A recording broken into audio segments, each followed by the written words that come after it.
When you hear the word heaven, what things come to mind? Maybe some of you think of big, fluffy cotton ball clouds and little winged creatures called angels flying around. Maybe some of you think of like this dream world, like from a book or a movie that you saw, like The Lord of the Rings. Whatever your thoughts on heaven are, I guarantee that most of us at one point or another kind of had the wrong idea.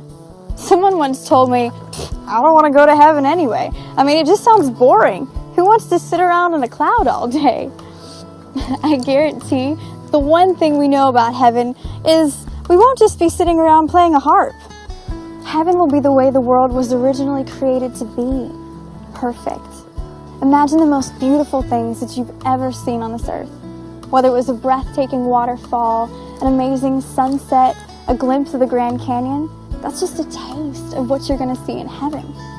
You know, whenever I'm having a really bad day, the best thing possible for me to think about is heaven.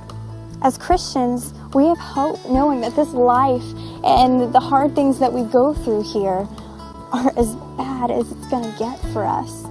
God promises an eternity with Him with no suffering or sadness ever.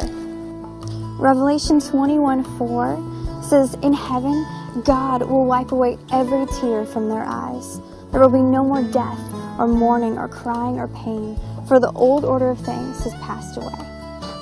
That sounds amazing, but so hard to imagine. But just dream with me for a second, because Revelation 21 talks about a little further on what heaven's going to look like, and it's pretty amazing. It says, the wall is made of jasper, the city of pure gold, as pure as glass.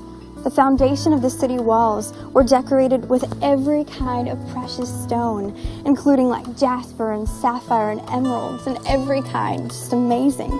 The 12 gates were 12 pearls, each gate made of a single pearl.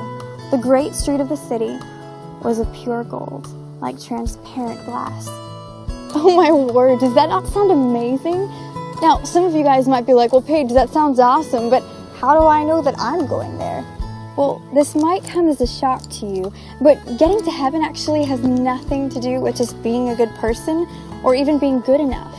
Becoming a Christian and going to heaven has everything to do with Jesus.